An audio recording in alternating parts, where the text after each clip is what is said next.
सहरसा जिले के महिषी विधानसभा क्षेत्र के नवहट्टा में एनडीए विधानसभा कार्यकर्ता सम्मेलन का आयोजन हुआ।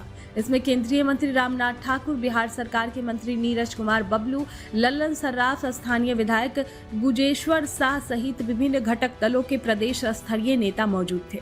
नवहट्टा स्थित राज्य संपोषित उच्च विद्यालय परिषद में दीप प्रज्वलन के साथ कार्यक्रम का शुभारंभ किया गया। आगामी विधानसभा चुनाव को लेकर एनडीए गठबंधन के द्वारा कार्यकर्ता सम्मेलन कर सरकार की उपलब्धियों को गिनाते हुए जन जन तक पहुंचाने का आह्वान किया जा रहा है।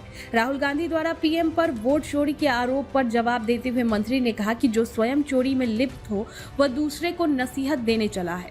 बिहार सरकार के पीएचईडी मंत्री नीरज कुमार बबलू ने गत दिनों महागठबंधन के कार्यक्रम के दौरान मंच से भारत के प्रधानमंत्री नरेंद्र मोदी को गाली देने के मामले पर तीखी प्रतिक्रिया देते हुए कहा कि इससे बिहार का अपमान हुआ है, बिहारियों का अपमान हुआ है। जो प्रधानमंत्री पूरे विश्व में भारत का परचम लहराते हैं, उन्हें गाली देना पूरे राष्ट्र के अपमान है। एक प्रधानमंत्री राष्ट्र का गौरव होता है। उन्होंने मांग किया कि ऐसे लोगों पर राष्ट्रद्रोह का मुकदमा होना चाहिए और कड़ी से कड़ी कार्रवाई होनी चाहिए।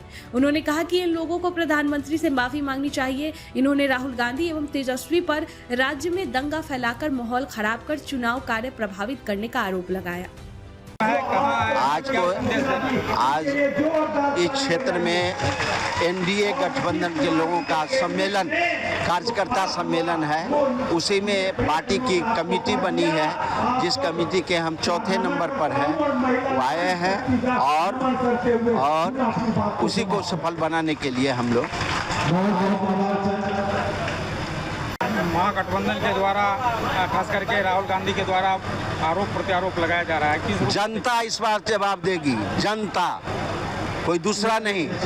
एनडीए गठबंधन के सभी कार्यकर्ता उनको वोट बूथ पर जवाब देगी। लेकिन बोल रहा है कि नरेंद्र मोदी वोट चोरी कर रहे हैं, इस पे क्या? चोरी कर रहे हैं तो एक एफआईआर हुआ है। चोरी कर रहे हैं तो एफआईआर होना ना चाहिए। जिसका हम चोरी कर रहे हैं एफआईआर होना ना चाहिए। जब एफआईआर नहीं हुआ, ये तो 1.5-2 महीना से बोल रहे हैं, बिना मतलब का बोल रहे हैं। वही बोलते थे ना कि नरेंद्र मोदी चोर है, तो नई चीज़ क्या आप जोड़ रहे हैं? आप लोग बुद्धिजीवी हैं, पत्रकार हैं, मीडिया कर्मी हैं, पढ़ने वाले आदमी हैं। सबको चीज़ देखिए और उसका विश्लेषण कीजिए। मंत्री महोदय, जिस तरह से राहुल गांधी के सभा स्थल से माननीय मंत्री जी को पूछ चुके हैं, ये तो पूछ चुके आप, पहली बार पूछ चुके। जनता देख, नरेंद्र मोदी के पास है, दूसरा हाथ अमित शाह जी के पास है, वो मुख्यमंत्री नहीं बनेंगे क्या? देखिए, ये लोग लोकसभा में भी अफवाह फैला रहे थे कि मोदी आएगा तो आरक्षण खत्म हो जाएगा, मोदी आएगा तो संविधान बदल जाएगा। इनका कोई अफवाह काम नहीं किया।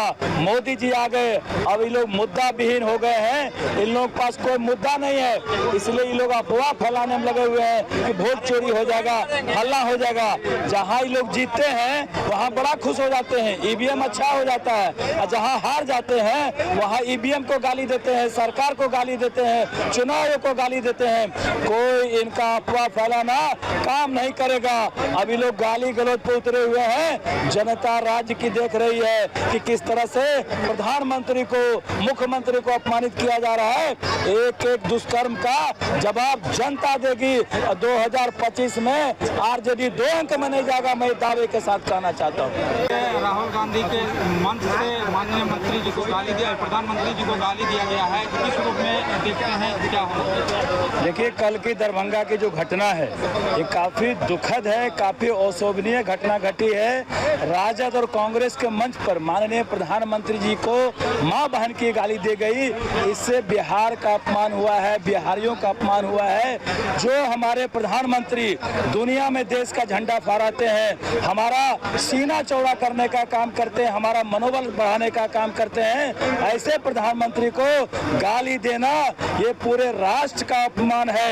एक प्रधानमंत्री राष्ट्र का गौरव होता है। ऐसे लोगों पर राष्ट्रद्रोह का मुकदमा चलना चाहिए और कड़ी से कड़ी कार्रवाई होनी चाहिए। और देश और बिहार के लोग इस बड़ी घटना को देख रहे हैं और इसका करारा जवाब देने का काम देश की जनता करेगी। हम ये मानते जानते हैं और इन लोगों को माफी मांगनी चाहिए, प्रधानमंत्री से माफी मांगनी चाहिए, देश की जनता से राहुल गांधी और तेजस्वी को माफी मांगनी चाहिए।